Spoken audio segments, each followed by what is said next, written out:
So whenever we write electronic configuration, always remember following points. जब भी आप electronic configuration लिखेंगे तो उसके ये फॉलोइंग जो पॉइंट्स है इसको याद रखना है आपने। Number of electrons in an atom, सबसे पहले आपको ये देखना है कि भाई किसी भी एटम के अंदर इलेक्ट्रॉन्स की तादाद कितनी है। अब वो हमें कैसे पता चलेगा किसी एटम में इलेक्ट्रॉन्स की तादाद कितनी है। हम फर्स्ट चैप्टर में ये बात कर चुके हैं कि एटॉमिक नंबर, एटम का जो नंबर होगा वो हमें बताएगा कि भाई इसका अंदर इलेक्ट्रॉन्स की तादाद कितनी है। जैसे मैंने आपको कहा था कि भाई किसी भी एटम के अंदर जितने नंबर ऑफ प्रोटॉन्स होते हैं उतने नंबर ऑफ इलेक्ट्रॉन्स होते हैं। जैसे कार्बन की अगर हम बात करें तो कार्बन के अंदर अगर 6 प्रोटॉन है तो इसका एटॉमिक नंबर क्या है, 6 है। फर्स्ट चैप्टर में हमने ये बात की थी। तो अगर 6 इसके अंदर प्रोटॉन्स की तादाद है तो इसके अंदर इलेक्ट्रॉन्स की तादाद भी कितनी होगी, 6। तो पहला पॉइंट तो ऐसे हो गया कि जो भी एटम है उसका एटॉमिक नंबर है, एटॉमिक नंबर ही बताएगा कि इलेक्ट्रॉन्स की तादाद कितनी है। तो आपने बस ये देखना है कि एटम का नंबर क्या है, जो भी एटॉमिक नंबर है वही उसके इलेक्ट्रॉन्स की तादाद है। Number 2, arrangement of shells according to energy level, यानी आपको शेयर को इस तरीके से अरेंज करना है अकॉर्डिंग टू एनर्जी लेवल, यानी लोवेस्ट एनर्जी लेवल वाला पहले आएगा और हाईएस्ट एनर्जी लेवल वाला बाद में आएगा। यानी पहले के आएगा, फिर एल आएगा, फिर एम आएगा, इस तरह से इंक्रीजिंग ऑर्डर। यानी थर्ड पॉइंट ये कह रहा है कि maximum number of electrons for shell and subshell. आपको ये भी पता होना चाहिए, जैसे 2n² जो फार्मूला था वो हमें क्या बता रहा था कि भाई किस शेल में कितने नंबर ऑफ इलेक्ट्रॉन्स होंगे मैक्सिमम। जैसे के के अंदर मैक्सिमम 2 इलेक्ट्रॉन्स आएंगे, एल के अंदर 8 आएंगे, एम के अंदर 18 आएंगे, एन के अंदर 32 आएंगे। तो उसके तहत आपको क्या करना है, शेल के अंदर या सब शेल के अंदर इलेक्ट्रॉन्स को फिल करना है। तो अब यहाँ देखें कि इसके एक एग्जाम्पल ले लेते हैं हम किसकी, ऑक्सीजन एटम की। ठीक है, अब देखिए ऑक्सीजन एटम है ना, ऑक्सीजन एटम का एटॉमिक नंबर क्या है, ऑक्सीजन का एटॉमिक नंबर है 8। ठीक है, यानी इसकी Z वैल्यू क्या है, इज इक्वल्स टू 8, यानी इसके अंदर इलेक्ट्रॉन्स की तादाद 8 होगी। अब आपने ऑक्सीजन की इलेक्ट्रॉनिक कॉन्फ़िगरेशन निकालनी है इन शेल्स के अंदर। हम देखते हैं शेल्स के हिसाब से भी और सब शेल के हिसाब से भी। तो ऑक्सीजन का ये हमारे पास फॉर एग्जाम्पल इसका न्यूक्लियस है ऑक्सीजन का, ये फर्स्ट शेल है और ये सेकंड शेल। टोटल इलेक्ट्रॉन्स कितने आएंगे ऑक्सीजन के अंदर, 8 आएंगे। तो के शेल के अंदर हम क्या करते हैं, 2 इलेक्ट्रॉन्स को फिल कर देते हैं। ठीक है, और एल शेल के अंदर हम जो है 6 इलेक्ट्रॉन्स को फिल करेंगे। क्यों, वैसे तो 8 होंगे एल शेल के अंदर, लेकिन यहाँ पर एल शेल के अंदर 6 क्यों कर रहे हैं, क्योंकि टोटल इलेक्ट्रॉन्स की तादाद कितनी है, यानी ऑक्सीजन का जो एटॉमिक नंबर है वो कितना है, 8 है। तो इलेक्ट्रॉन्स की तादाद 8 है, तो हम क्या करेंगे, यानी के अंदर मैंने 2 इलेक्ट्रॉन्स को फिल कर दिया और एल के अंदर मैंने कितने इलेक्ट्रॉन्स को फिल कर दिया, 6 इलेक्ट्रॉन्स को फिल कर दिया। तो ये शेल्स के हिसाब से इलेक्ट्रॉनिक कॉन्फ़िगरेशन होगी। और अगर मैं सब शेल के हिसाब से करूंगा तो फिर क्या होगा, आपको पता है के का सब शेल एक है एस, और एल के 2 सब शेल हैं एस और पी। ठीक है, अब यहाँ पे हम क्या करेंगे, देखिए मैं इसको ये कहूँगा, इसको ना मैं नाम दूंगा कि भाई ये वाला जो एस है ना, ये 1s है, यानी फर्स्ट शेल का एस सब शेल है। इसी तरीके से ये वाला और एस और ये वाला पी, ये सेकंड शेल के सब शेल है। तो मैं कहूँगा भाई सेकंड शेल का सब शेल एस और सेकंड शेल का सब शेल पी। ठीक है, ये जो 2 आपको नजर आ रहा है, ये 2 किस चीज को इंडिकेट कर रहा है कि ये शेल नंबर 2 के सब शेल है। ये 1 किस चीज को इंडिकेट कर रहा है कि शेल नंबर 1 के सब शेल है। अब इसके अंदर हम इलेक्ट्रॉन्स को कैसे फिल करेंगे, भाई शेल के अंदर तो हमने ऐसे कर दिया डायरेक्टली, लेकिन जब सब शेल में करेंगे तो एस के अंदर 2 आएंगे और इस वाले एस के अंदर मैक्सिमम 2 इलेक्ट्रॉन्स आएंगे और पी के अंदर मैक्सिमम अब कितने आएंगे, बाकी हमारे पास कितने रह गए, 4। तो 4 इलेक्ट्रॉन्स हम पी के अंदर फिल करते। तो 4 and 2 कितने हो गए, 6। तो टोटल एल के अंदर 6 इलेक्ट्रॉन्स फिल किए थे हमने, और एस के अंदर टोटल कितने इलेक्ट्रॉन्स फिल हो सकते हैं, 2 हो सकते हैं। तो के का एक ही सब शेल होता है एस, और उसके अंदर हमने 2 इलेक्ट्रॉन्स को फिल कर लिया। तो इसकी इलेक्ट्रॉनिक कॉन्फ़िगरेशन क्या बनेगी, 1s2 2s2 2p4 किसकी, ऑक्सीजन। ये देखें डायग्राम में, तो इस डायग्राम के अंदर भी आपको ये समझ में आ रहा है कि ये ऑक्सीजन एटम है। अब देखिए इसके अंदर हमने इलेक्ट्रॉन्स को फिल किया है, तो 2 हमने के अंदर फिल कर दिए और बाकी जो नंबर ऑफ इलेक्ट्रॉन्स हैं वो हमने इसमें सब शेल एस और पी के अंदर हमने इसको फिल कर दिया।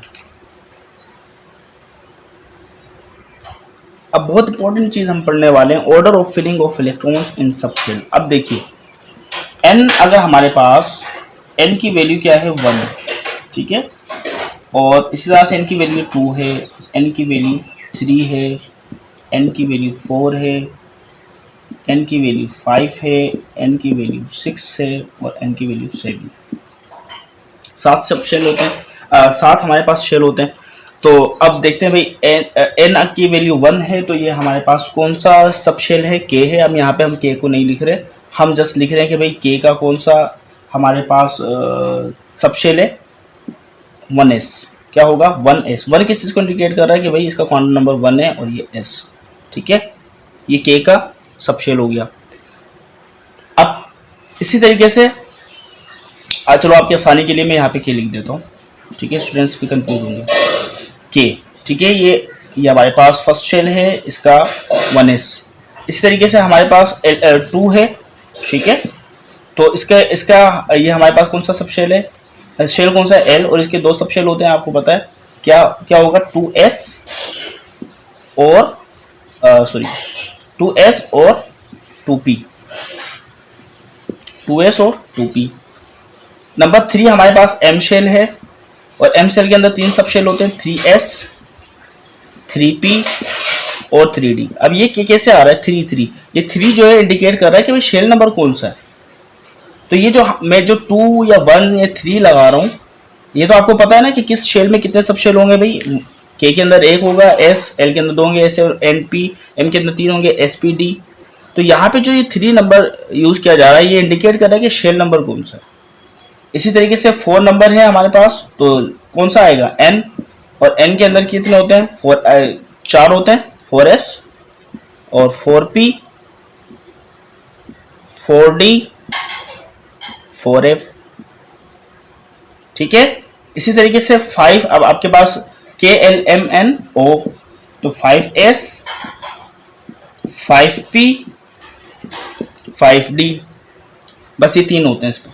अच्छा 6 k, l, m, n, o, p, क्योंकि 4 सब शेल होते हैं, इससे ज़्यादा होते ही नहीं है, तो अब ग्रेजुअली कम होते जाएंगे, 3 हो गए। अब n के अंदर क्या हो गया ये, ठीक है, p शेल है, और इसके अंदर कितने होंगे, 6s और 6p।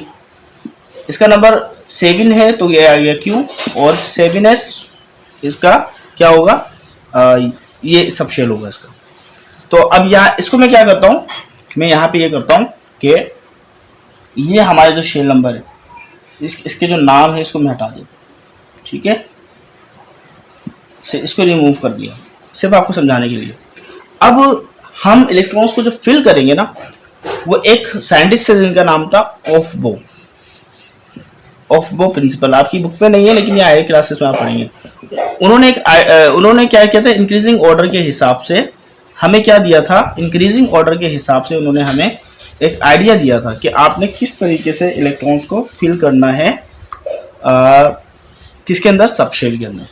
तो इसने कहा कि भाई 1s में पहले इलेक्ट्रॉन आएगा, ठीक है। ये जो एरो है, एरो का जो हेड है वो इंडिकेट कर रहा है कि किसकी तरफ जाएगा, 1s की तरफ, और एरो की जो टेल है वो यानी हेड शुरू हो रहा है और 1s के अंदर इलेक्ट्रॉन शुरू। इसी तरीके से 2s के अंदर 1s, उसके बाद किसके अंदर आएगा, 2s में, फिर 2p, 3s, फिर 3p, 4s, फिर 3d, 4p, 5s, फिर 4d, 5p, 6s, फिर 4f, 5d, 6p और 7s। यानी अब यहां देखें इस डायग्राम में, अब इस डायग्राम आपको नजर आ रहा है, ये आपके पास क्या है, शेल नंबर है, और ये देखिए फर्स्ट 1s, 2s, 2 किस तरीके से ये जो लाइन लग रही है आपको नजर आ रही है, ये इस तरीके से इस ऑर्डर के अंदर हम क्या कर रहे हैं, इलेक्ट्रॉन्स को फिल कर रहे हैं इन सब शेल। एंड ये जो हमारे पास ऑर्डर था फिल करने का इलेक्ट्रॉन्स का, ये दिया था ऑफबो ने, तो इसके तहत हम इलेक्ट्रॉन्स को फिल करेंगे। क्लियर हो गया, इस डायग्राम को गौर से देख लें। फर्स्ट 18 एलिमेंट्स के का ये टेबल देखिए आपकी बुक के अंदर। हाइड्रोजन एटम है तो इसकी इलेक्ट्रॉनिक कॉन्फ़िगरेशन एटॉमिक नंबर 1 है, इसका इट्स मीन के इलेक्ट्रॉन की तादाद 1 है, 1s1 है। हीलियम इसका एटॉमिक नंबर 2 है, इसकी इलेक्ट्रॉनिक कॉन्फ़िगरेशन क्या आएगी, 1s2, ठीक है। और इसी तरीके से लिथियम है, एटॉमिक नंबर 3 है, तो इसकी इलेक्ट्रॉनिक कॉन्फ़िगरेशन क्या आएगी, 1s2 और 1s2, 2s1।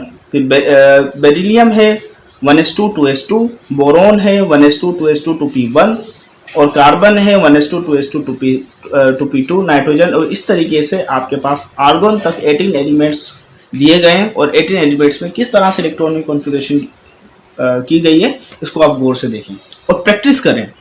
ठीक है, कोई भी एटम उठाएं, उसका एटॉमिक नंबर लें और उसके एटॉमिक नंबर के हिसाब से आप क्या करेंगे, इलेक्ट्रॉन्स को फिल करेंगे।